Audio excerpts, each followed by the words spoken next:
77. The Great Heidelburgh Tun. Now comes the bailing of the case.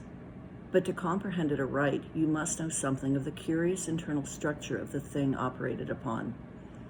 Regarding the sperm whale's head as a solid oblong, you may, on an inclined plane, sideways divide it into two coins, whereof the lower is the bony structure, forming the cranium and jaws, and the upper an unctuous mass wholly free from bones, its broad forward end forming the expanded vertical apparent forehead of the whale.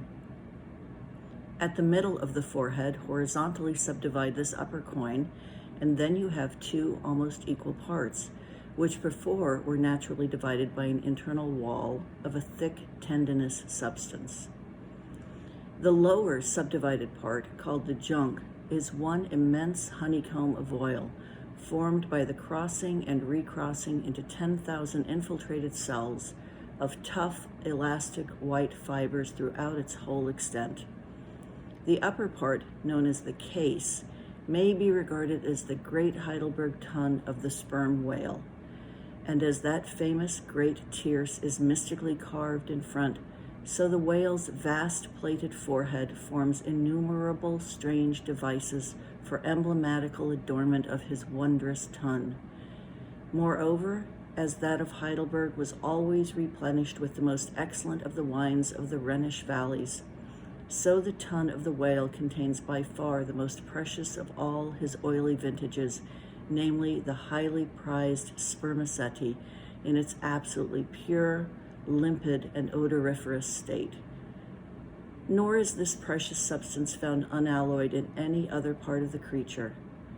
Though in life it remains perfectly fluid, yet upon exposure to the air after death, it soon begins to concrete, sending forth beautiful crystalline shoots as when the first thin, delicate ice is just forming in water.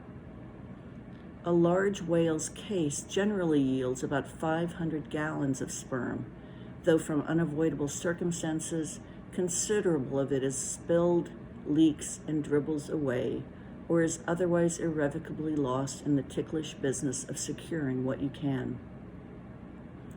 I know not with what fine and costly material the Heidelburgh Tun was coated within, but in superlative richness that coating could not possibly have compared with the silken pearl-colored membrane like the lining of a fine pelisse forming the inner surface of the sperm whale's case. It will have been seen that the Heidelburgh Tun of the sperm whale embraces the entire length of the entire top of the head, and since, as has been elsewhere set forth, the head embraces 1/3 of the whole length of the creature, then setting that length down at 80 feet for a good-sized whale, you have more than 26 feet for the depth of the tun when it is lengthwise hoisted up and down against a ship's side. As in decapitating the whale, the operator's instrument is brought close to the spot where an entrance is subsequently forced into the spermaceti magazine. He has, therefore, to be uncommonly heedful lest a careless, untimely stroke should invade the sanctuary and wastingly let out its invaluable contents.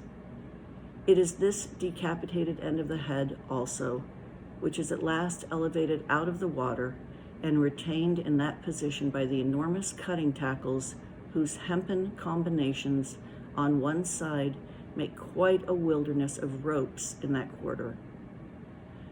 Thus much being said, attend now, I pray you, to that marvelous, and in this particular instance, almost fatal operation whereby the sperm whale's great Heidelburgh Tun is tapped.